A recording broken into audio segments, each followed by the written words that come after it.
Saudamos a todos com a graça e a paz do Senhor Jesus. Sejam todos bem-vindos. Deus abençoe para mais um culto de louvor e adoração ao nosso Deus. Neste dia, nesta manhã de domingo, dia do Senhor. Vamos louvar ao nosso Deus. Antes, vamos agradecer através da oração por todas as bênçãos que Ele tem feito. Nós te louvamos e te agradecemos, ó Deus, pelo teu cuidado, ó Pai, sobre as nossas vidas. Nesse instante, nós te louvamos e te agradecemos pelas tuas misericórdias, que se renovaram na manhã deste dia. Muito obrigado, ó Pai, e que o Senhor aceite, ó Pai, os nossos louvores, a nossa adoração, que o Senhor nos perdoe dos nossos pecados e que o Senhor fale aos nossos corações através da tua palavra. Nós te oramos, ó Deus, em nome de Jesus. Amém.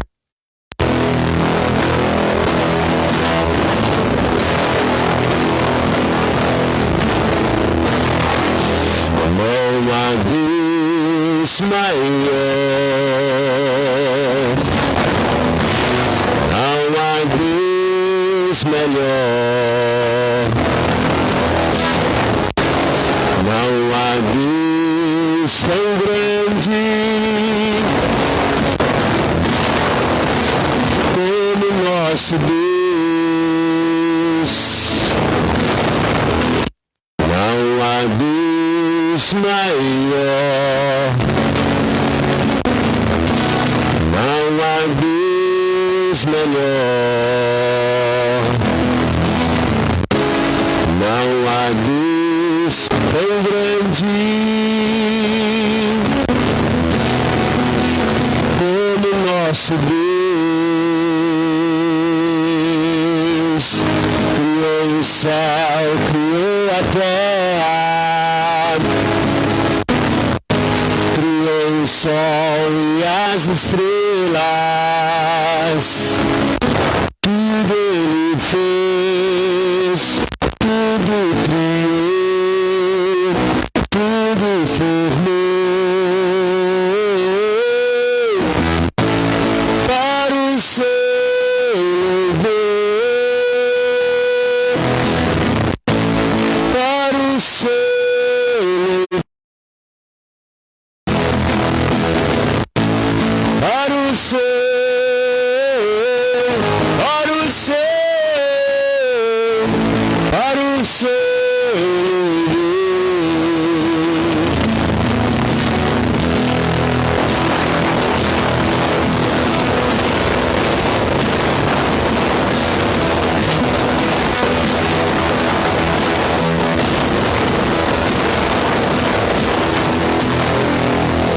Desde a antiguidade ainda não se viu, ainda não se ouviu. Desde a antiguidade ainda não se viu, ainda não se ouviu. De um Deus que trabalha por aqueles que nele esperam. De um Deus que trabalha por aqueles que nele esperam.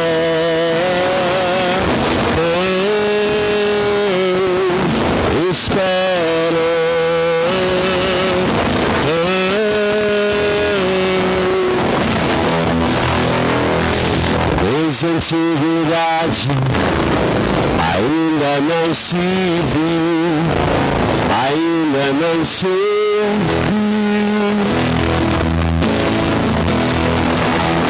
Desde a antiguidade ainda não se viu, ainda não se ouviu. De um Deus que trabalha por aqueles que nele esperam.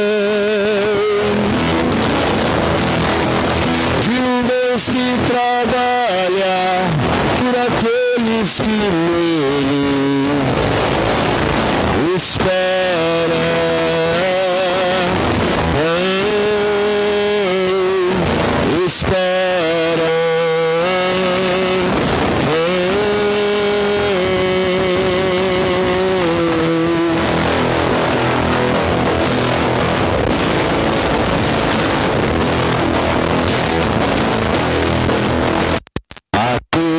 Começar em mim, quebra corações, para que sejamos todos um, como tu és, Senhor.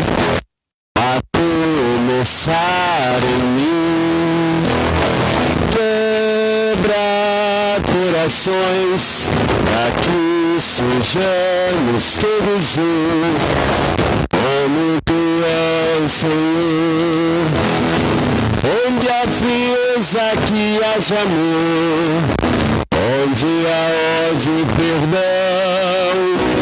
Para que o teu corpo cresça assim, como a perfeição. A começar em mim, quebra corações, para que sejamos todos um, como tu és em nós.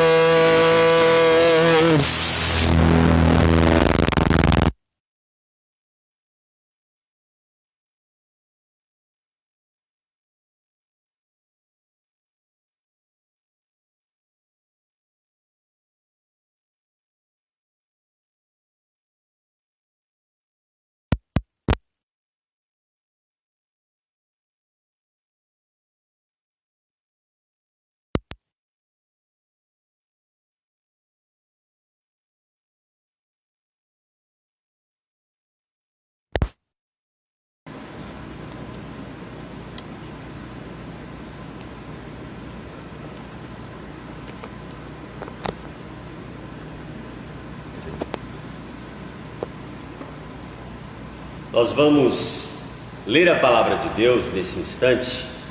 Vamos ler no livro do profeta Isaías, e nós leremos no capítulo 5, versículos 18 até os versículos 22, e depois mais alguns versículos.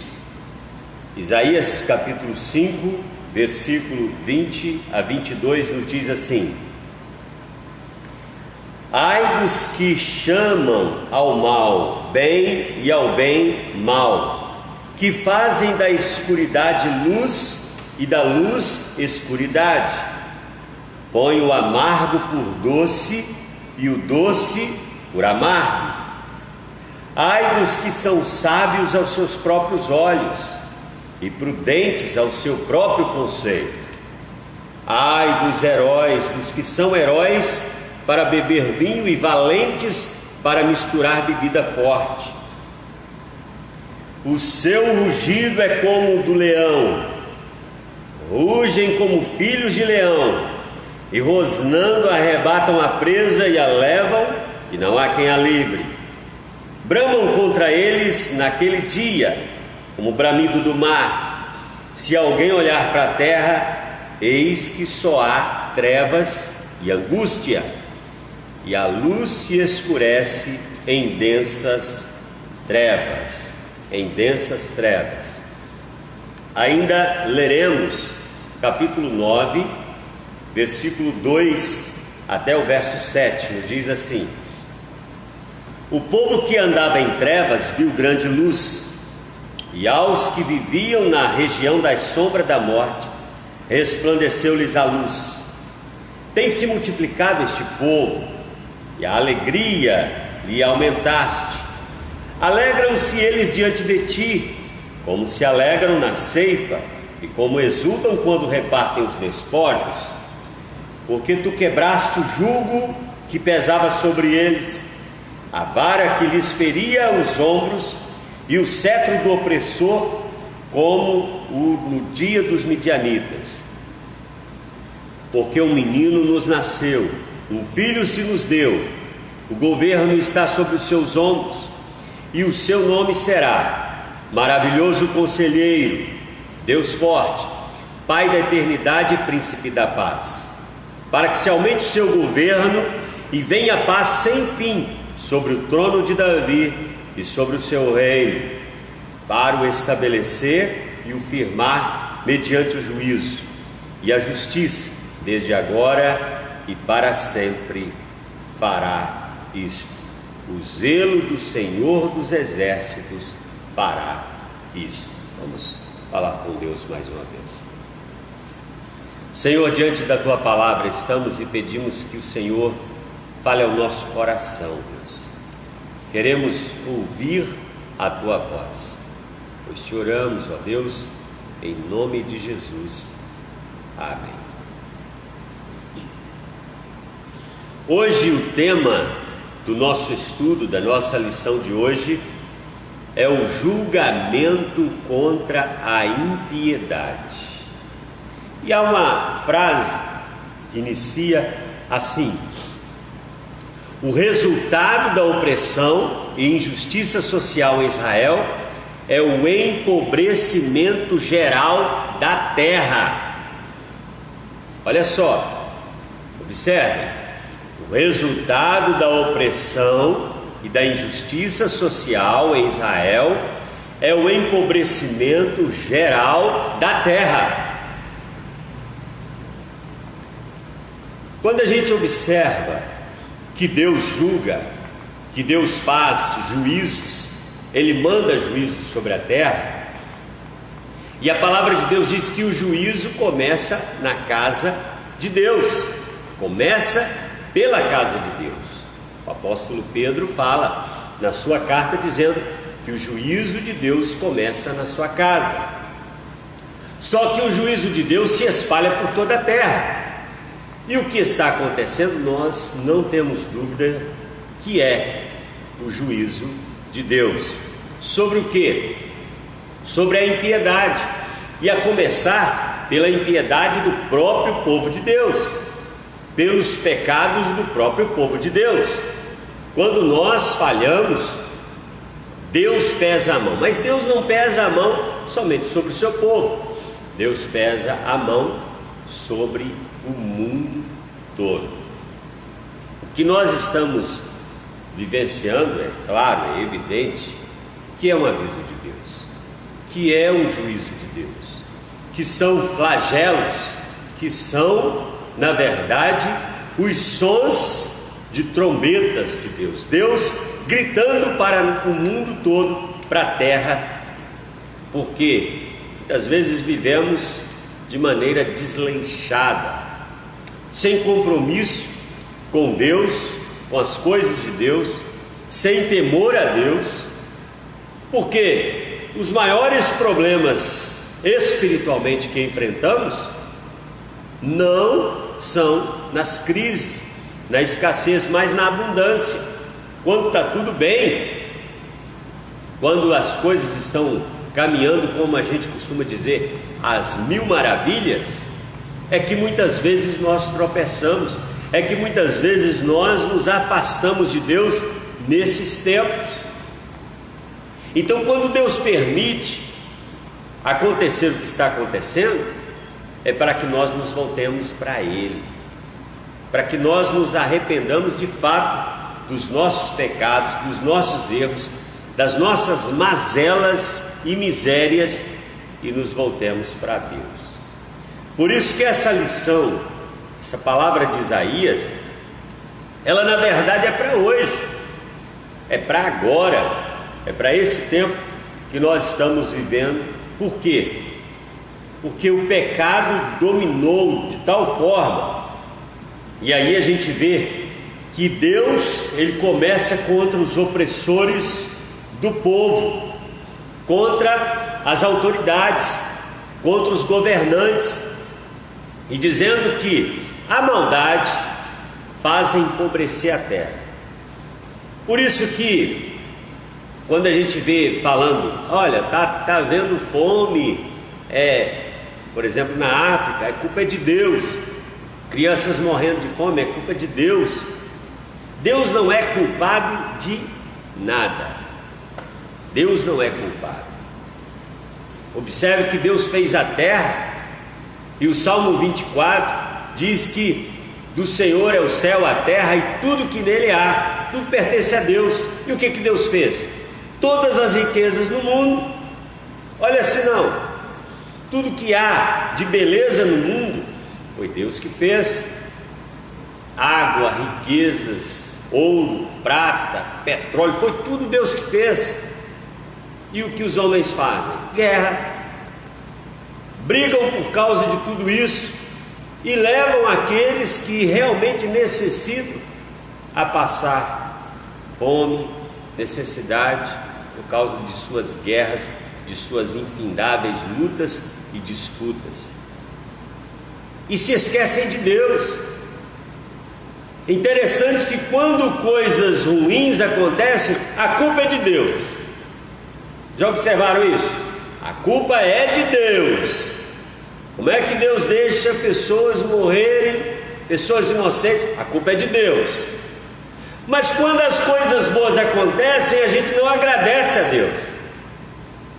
Aí já não é Deus, aí sou eu que fiz, eu que sou bom. Ah, é o governo tal que fez. Parem, olhem para Deus, olhem para Deus. E Deus fala exatamente isso. A corrupção, a maldade, o pecado, quando começa a dominar, aí acontece isso, os ais de Deus. Ai daquele, ou seja, o ai é maldição, maldito seja.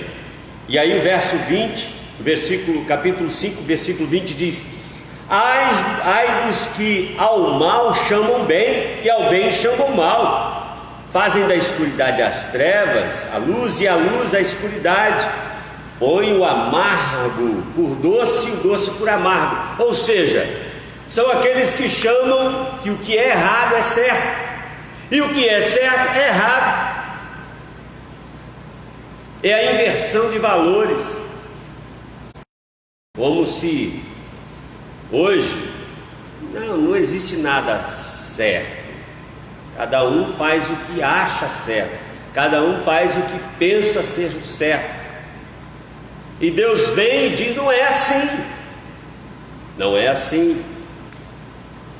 Por isso há esse julgamento, há este peso das mãos de Deus sobre, primeiramente, as autoridades que transformam a terra em desolação, trazendo sofrimento para o povo, trazendo, na verdade, empobrecimento para as nações.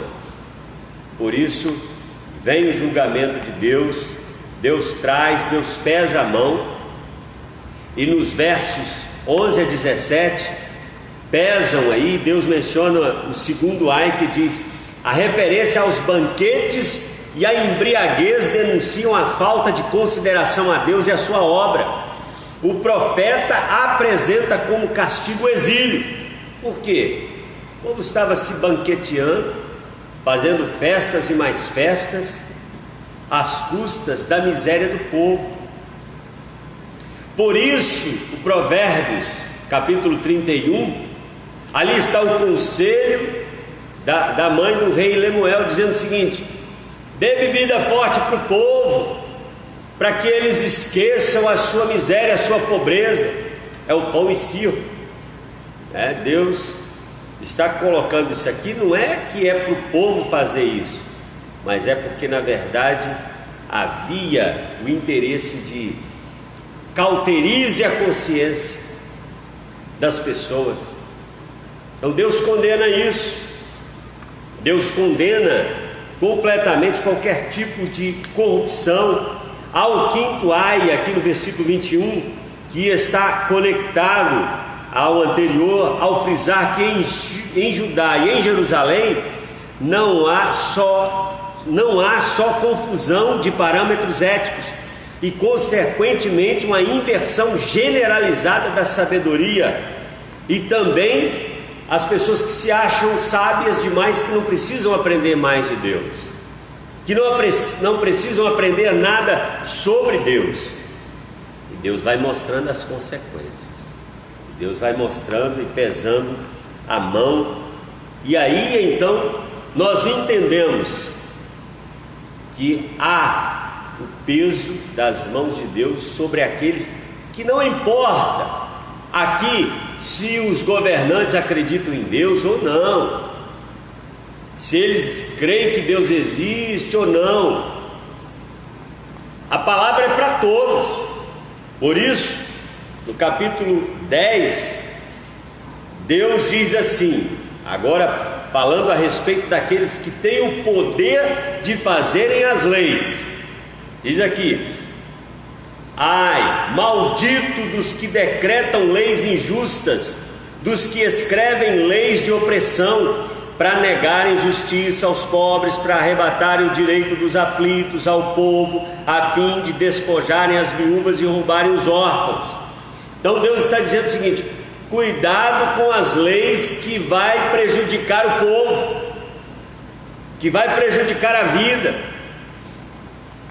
Cuidado com leis, por exemplo, leis do aborto, que favorecem o aborto, que legalizam o aborto, que matam a vida, mata a vida de inocentes. Cuidado com leis como estas, que no Brasil não aprove uma loucura dessa. E aí Deus pesa a mão. Deus pesa a mão, sabe por quê? Porque não são às vezes somente projetos de leis nesse sentido, não. O problema maior é quando existe qualquer líder religioso que aprova uma loucura dessa e que diz: olha, se isso é pecado, eu me acerto com Deus, mas eu acho que abortar não é errado, não é pecado. Líderes religiosos que defendem isso. A mão de Deus está pesando. Você acha que é por quê? É por conta disso. São líderes religiosos enganando o povo. A mão de Deus está pesando. É juízo de Deus, não há como fugir. Então cuidado. Isso que está acontecendo é Deus dizendo assim: quem é que manda? Quem é que governa a terra? É Deus. É Deus. Por isso no Salmo 2, Deus olha para os tronos dos reis, dos governantes e ri deles. E Deus zomba dos poderes humanos, dizendo: e agora? Onde é que estão os seus poderes? E aí a gente diz: mas como assim? Será que isso existia no tempo, lá do tempo do profeta Isaías? Sim. No capítulo 6, nós temos aqui uma palavra muito forte, dizendo assim: no ano da morte do rei Uzias, eu vi o Senhor assentado sobre um alto e sublime trono. As abas de suas vestes enchiam o templo. Serafins estavam por cima dele. Cada um tinha 6 asas. Com 2 cobriam o rosto, com 2 cobriam os seus pés, e com 2 voava. E clamavam uns para os outros, dizendo: Santo, Santo, Santo é o Senhor dos exércitos. Toda a terra está cheia da sua glória. As bases do limiar se moveram, a voz do que clamava, e a casa se encheu de fumaça. Então disse eu: ai de mim, estou perdido, porque sou homem de lábios impuros, habito no meio de um povo de impuros lábios. Os meus olhos viram o Rei, o Senhor dos exércitos. Então um dos serafins voou para mim, trazendo na mão a brasa viva que tirara do altar com uma tenaz. Com a brasa tocou a minha boca e disse: eis que ela tocou os teus lábios, a tua iniquidade foi tirada e perdoado o teu pecado. Depois ouvi a voz do Senhor que dizia: a quem enviarei quem há de ir por nós? Disse eu: eis-me aqui, envia-me a mim. O que está acontecendo aqui exatamente nesse período, nesse contexto que nós acabamos de ler? O próprio profeta Isaías estava achando que estava tudo bem, porque o rei Uzias era um rei querido, era um rei que contava com a simpatia do próprio profeta Isaías. Há quem diga que havia até um parentesco de Isaías com o rei Uzias, e o povo havia se afastado de Deus. Aí diz: no ano da morte do rei Uzias, ou seja, uma crise, uma tristeza, uma angústia em toda a nação. Foi nesse período que Isaías viu a glória de Deus. Ele diz: eu vi o Senhor assentado sobre um alto e sublime trono. Então aqui nós vemos o seguinte, que enquanto até então o povo não estava buscando a Deus, as coisas estavam acontecendo aqui aparentemente bem, ou não está? Vamos pensar, o mundo não estava bem?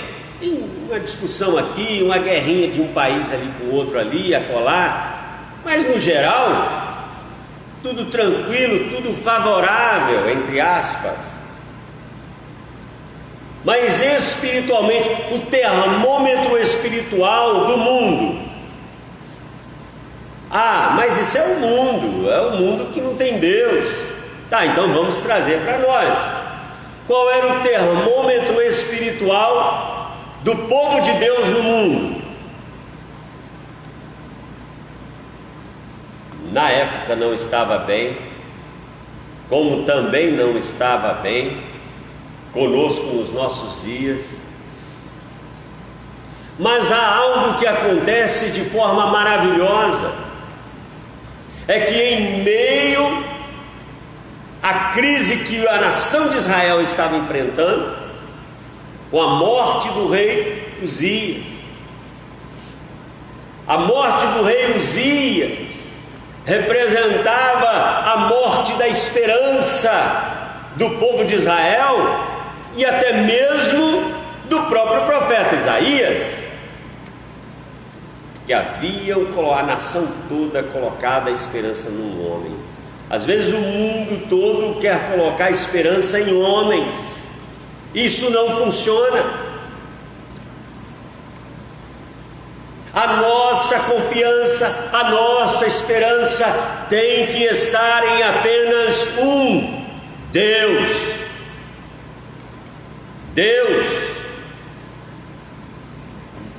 E é isso que Isaías vê, enquanto ele olha a calamidade na terra, a angústia na terra, a angústia em todo o país. Ele olha para o céu e vê os querubins, os anjos glorificando a Deus. Ele vê aqui os serafins, e ele dizendo: as abas de suas vestes enchiam a terra, serafins estavam sobre ele. Serafins, uma categoria de anjos que tem 6 asas, com 2 cobriam o rosto. Por que cobriam o rosto? Por conta da glória de Deus. Nem os anjos, nem os serafins que não pecaram, eles não se veem dignos de olharem para Deus, para o rosto de Deus, e eles cobrem o rosto. Também com 2 asas cobriam os seus pés, em sinal de reverência, mas com 2 voava, ou seja, prontos para obedecer a voz, o comando de Deus. Só que toda vez que nós contemplamos a glória de Deus, nós contemplamos a nossa miséria, o quanto nós somos pequenos, o quanto nós somos indignos E foi isso que Isaías viu. Quando ele vê a glória de Deus, ele contempla ao mesmo tempo a sua própria miséria e diz: ai de mim. Ele não julga os outros, ele começa consigo mesmo, ele começa fazendo esse autoexame, ele começa sendo convencido pelo próprio Deus, pelo Espírito Santo de Deus, que ele, Isaías, o profeta, o homem de Deus, o ministro de Deus, estava em falta com Deus. E ele diz: ai de mim, ai de mim que sou homem de lábios impuros, eu estou em pecado, ele diz, e ai de mim que sou homem de lábios impuros e habito no meio de um povo de impuros lábios. Então ele reconhece a si mesmo precisando de Deus, e diz que o povo precisa voltar-se para Deus. Mas diante disso, Deus fala, depois que ele pede o perdão, que ele é perdoado, no verso 8, depois disso o quê? Depois disso o quê? Dele ver a glória de Deus, dele contemplar a glória de Deus, dele contemplar de fato todo o trono sublime de Deus, o comando de Deus, que Deus está no controle de tudo. Mas também depois dele ver a sua própria condição e de pedir perdão a Deus e de ser perdoado por Deus, Deus fala com ele.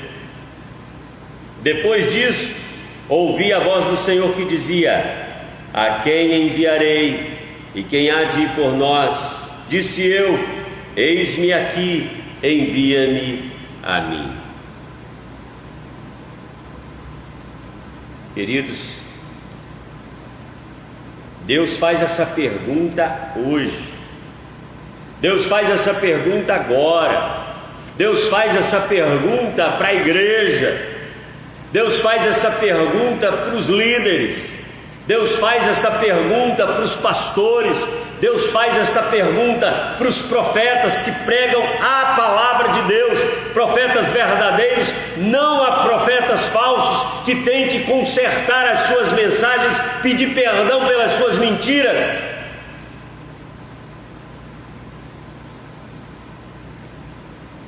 E é isso que o profeta diz: aqueles líderes que estão enganando o povo vão ter que rever as suas mensagens, vão ter que rever as suas pregações, dizendo que está tudo bem, e a palavra de Deus diz: ai daqueles que dizem que está tudo bem, e de repente vem o caos. Ontem, na live do reverendo Hernandes e Augustus Nicodemos, reverendo Augustus, foi perguntado por que não apareceu antes nenhum profeta profetizando esta calamidade. Observaram isso? No mundo inteiro ninguém falou sobre o coronavírus, ninguém. Por quê? Porque há momentos que de fato em algum instante ou determinada situação Deus se cala.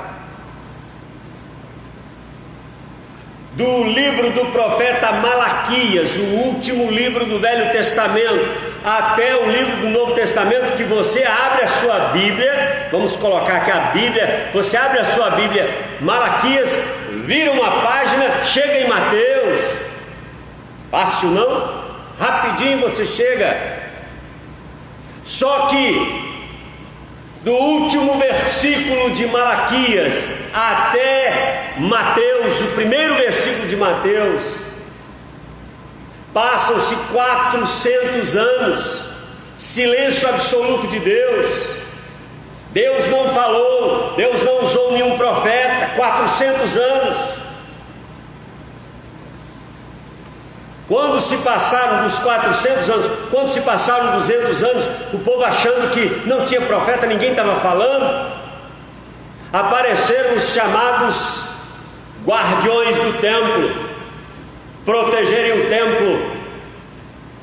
Aí sai e surge a seita dos fariseus, que começaram a proteger o templo e se tornarem guardiões da fé, entre aspas. E Jesus chega e diz: o templo será destruído e reconstruído em 3 dias. Eles ficaram bravos, estão mexendo com o nosso templo. Ele não tem ideia do que está falando. É claro que Jesus se referia ao corpo dele. Ele morreria e ressuscitaria em 3 dias, ao 3º dia. Eles não entenderam isso.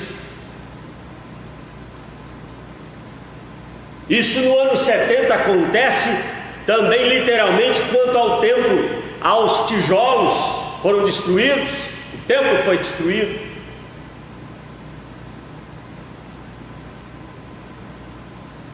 Quase 2000 anos depois, nós temos novamente no mundo todo os templos fechados. Na verdade, quando a gente canta, queremos ser como a igreja cristã primitiva, sofria as lutas, as perseguições, mas eles se reuniam de casa em casa. Algo acontecendo.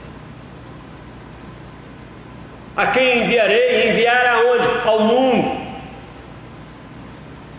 E nunca tantos pastores, tantos pregadores pregando hoje para o mundo inteiro, através de lives como esta,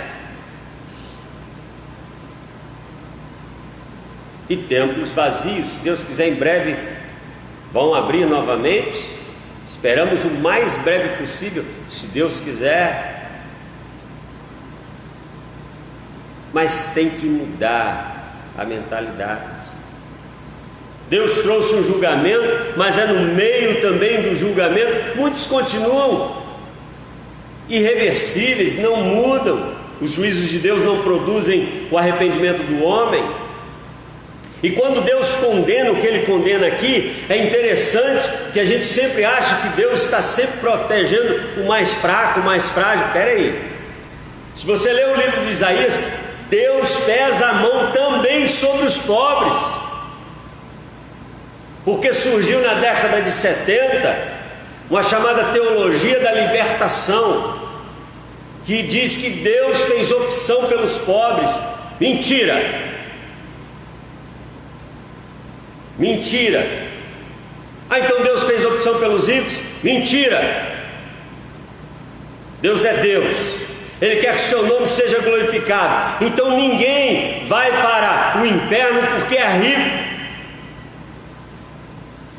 Como nós recentemente pregamos aqui, decisões tomadas tardes demais, quando Jesus fala do rico e Lázaro, o rico não foi para o inferno porque era rico, não. Ele foi porque não tinha Deus. E Lázaro foi para o céu não é porque era pobre, não, é porque ele tinha Deus. Então, se o rico tem Deus, ele vai para o céu. E se o pobre não tem Deus, ele vai para o inferno. Então Deus não faz acepção de pessoas. Deus não nos trata segundo a nossa classe social. Deus nos trata segundo o que nós agimos com o nosso caráter, com a nossa vida. E é isso que Isaías está falando. Então aqui Deus pesa a mão, é sobre todos. Ou tem alguma, olha o que está acontecendo no mundo. Se tem alguma classe de privilegiados que não corre nenhum tipo de risco, ou tem algum país que está ileso, que não aconteceu nada, não tem. Sofrendo estão os ricos, os pobres, os que têm, muitos que têm poucos, que não têm quase nada, todos sofrendo. Porque o dinheiro não pode resolver, porque os homens não conseguem resolver isso. O que Deus quer? Arrependimento, quebrantamento. Deus quer mudança de vida. E quem faz isso? Será que uma pessoa pode chegar e, diante disso que está acontecendo, fazer uma série de promessas para Deus? Senhor, eu prometo que a partir de agora eu vou ser assim, assim, assado. Não. Não. Deus não quer promessas dos nossos lábios. Deus quer atitude da nossa vida, e o nosso coração é mau, nosso coração é corrupto. Por isso que a Bíblia diz em Jeremias 17, versículo 9: enganoso é o coração do homem mais do que todas as coisas, terrivelmente corrupto. É isso. Então, como resolver essa situação? Ainda Jeremias diz: maldito o homem que confia no homem. E a gente sempre pensa que o profeta Jeremias está falando isso em relação ao outro. Maldito o homem que confia no outro. Só que está falando do coração, está falando do nosso coração. Então, maldito é o homem que confia no homem. Se você é homem, homem no sentido genérico, homem e mulher, então nós não podemos confiar em nós mesmos para nos salvarmos. Mas o próprio profeta Jeremias diz: bendito que confia no Senhor. Então só há uma maneira disso ser resolvido: é pedirmos misericórdia e perdão a Deus. Sim. É o Espírito Santo, como nos diz João capítulo 16, versículo 8: ele que há de convencer o mundo, o homem, do pecado, da justiça e do juízo. O juízo está aí, a justiça de Deus está aí, Deus é justo. E infelizmente o pecado também está aí, então tem que haver arrependimento. É isso que Deus quer. Deus não deixa somente falando de tragédia, falando de calamidade, encerra com a palavra: olha, ai, ai, ai daqueles. Não. E aí a gente encerra esta palavra dizendo da promessa de um príncipe. A promessa de um príncipe que traria um outro reino, o reino dos céus, o reino de Deus. E o capítulo 9 de Isaías, verso 2 diz: o povo que andava em trevas viu grande luz, e aos que viviam na região da sombra da morte resplandeceu-lhes a luz. Verso 6: nos nasceu, um filho se nos deu, o governo está sobre os seus ombros. O Senhor dos exércitos fará isso, e Deus tem feito. Queremos, ó Deus, que o Senhor mesmo, a boa obra que o Senhor começou em nós, que o Senhor possa completá-la, Deus, mostrando-nos tudo aquilo na nossa vida que precisa ser mudado, transformado. Que o Teu Espírito Santo, que convence o homem do pecado, da justiça e do juízo, faça isso conosco, Pai. Que o Senhor nos perdoe e que o Senhor nos prepare para fazer a Tua obra, para levar o Teu Evangelho aos perdidos, para que possam, ó Deus, encontrar a luz que é Jesus. Abençoa-nos, ó Pai, pois te oramos em nome de Jesus. Amém. Deus abençoe a todos. Mais uma vez nós louvamos a Deus, agradecemos a Deus por esta oportunidade de trazermos a palavra do Senhor, uma palavra de salvação, uma palavra de esperança. Deus abençoe você e a sua família. E se Deus quiser, hoje à noite, às 19h30, 7h30 da noite, horário de Brasília, estaremos de volta aqui para juntos louvarmos a Deus e trazermos a mensagem do Senhor para os nossos corações. Deus abençoe a você e nós teremos daqui um pouquinho a sequência, você não pode perder aí, daqui um pouquinho a EBD online para as crianças. A tia Fabrícia já está aqui na igreja se preparando. Daqui um pouquinho fique ligadinho aí, ela e as suas auxiliares aí, a Sarinha já está aqui, a Letícia, a Juliana, e daqui um pouquinho teremos a EBD para as crianças. Aí vocês vão ver aí umas novidades aí, ela vai falar, viu?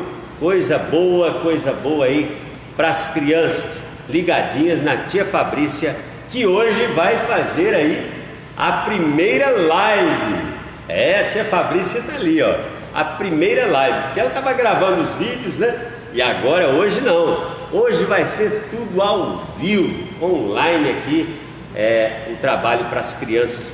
10 horas em ponto, se Deus quiser, começa a transmissão. Recebei a bênção. Que a graça do nosso Senhor e Salvador Jesus Cristo, o amor de Deus Pai e as eternas consolações e a comunhão do Espírito Santo de Deus repouse sobre todos vós, agora, para todos sempre. Amém. Deus os abençoe.